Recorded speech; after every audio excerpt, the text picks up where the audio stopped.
What's up, fam? Welcome back to the channel. My name is Phil Sarpon, and this is Phil's Guide to PsyD. This channel is dedicated to all things clinical psychology. If you are interested in psychology, if you care about self-care, if you want a little bit of a sneak preview into what grad school might look like for you, then this is the channel for you. Today we're going to be talking about a very important question that I've been getting from a lot of you, and that's the question of whether or not you should work during grad school, specifically for clinical psychology grad school. Now, this is a loaded question, but I'm gonna do my best to kind of break down this question and kind of give you guys some guidelines and some questions that you should think about when you go to grad school and you are thinking about working part-time. So with that, let's get this video started.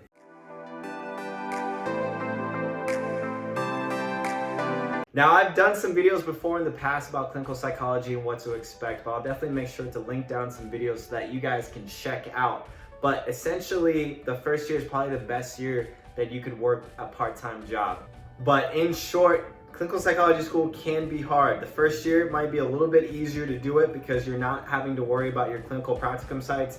But from year 2 to year 4, when you're worrying about your dissertation and you're worrying about research and all these other different things, it does get a little tricky.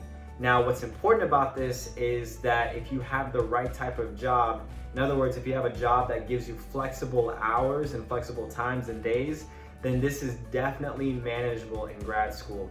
Now, I also did another video a couple months ago, basically saying my 5 top jobs for clinical psychology students, jobs that I've seen from my cohort members and from other schools, and jobs that are actually related to psychology. So, for example, research assistant, where you can work on your research and your dissertation while getting paid and having an income. So jobs like that help you not only just with school, but also a little bit of income as well. And so the first thing to think about, which is everybody's favorite, is time management skills. How good are you with time management skills? Seriously, how good are you with time management? Time management is crucial in grad school. Like I said, from year 2 to year 4, you're doing a number of different things. It's not necessarily that one thing is particularly hard, it's that you're just balancing a whole number of things at the same time. Now, in order to figure out your time management skills, I think the best way, the thing that I've suggested for incoming clinical psychology graduate students, essentially you can basically block out all the times of the week that you're going to be doing something. So for example, if we just looked at school, you would basically block out your weekly schedule for the number of hours that you are in class, whether you're getting ready for class, whether you're actually driving to class, or whether or not you're driving, you're actually in class, learning about the different courses, and then driving back. So you basically take out that whole time in the week that you're just in class. Number 2 would be figuring out the average number of hours a week that you are doing homework. So again, this is why you're gonna have to do a little bit of a test run, get into grad school first to figure out how much time you're dedicating to homework. It's a little bit different for everybody, but homework could be readings, it could be papers, it could be presentations. So once you figure out the average number of hours that you're in class, getting ready for class, coming home from class, and once you figure out the number of average hours that you're studying for class, doing all the homework, then you can figure out all the number of hours for your personal time. So this could include sleep, eating, hanging out with your friends, hanging out with your family members, getting some personal time, some physical exercise, some social activities, right? You want to schedule in that as well. So once you know all of these 3 things, then you can figure out how much time you actually have to work a part-time job. Now, I've seen a lot of students go through this, and it's actually helped them a lot of basically literally counting how many hours in a week that they have.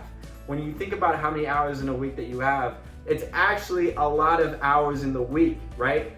But breaking it down to the number of hours that you're in class, to studying, and then to your personal time will help you figure out your schedule for what you need to do of time that you can actually allocate to working a part-time job. Number 2 is motivation. How motivated are you to work part-time during grad school? The reason that I ask this is that a number of people have different reasons for working part-time. One reason could be that they want to actually pay their student loans on time. They want to save, or they want to invest, or they want to have some extra money to travel or do something fun.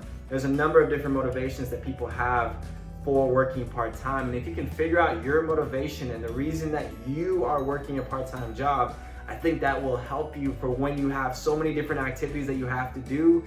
You can go back to your why. You can go back to why you have the job that you have and the motivations that you have for that job. The last thing that I'm gonna talk about, guys, the last guideline that I'm gonna talk about is having a part-time job going to be beneficial for you? You know, I think doing a pros and cons list, figuring out the benefits and the disadvantages of having a job. Now, these are some questions that I would ask myself if I was trying to figure this out.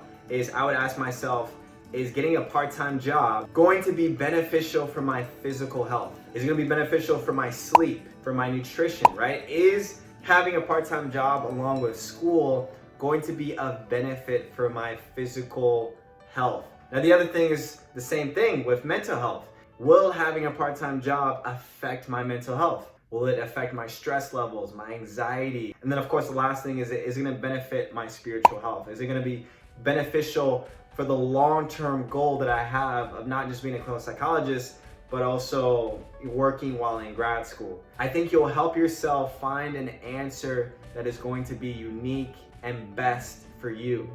But hopefully in this video, I answered your question, or at least gave you some tools to help yourself figure out this question. If you guys have any questions, definitely put it down in the comment section below. But with that, if you haven't already, subscribe to the channel.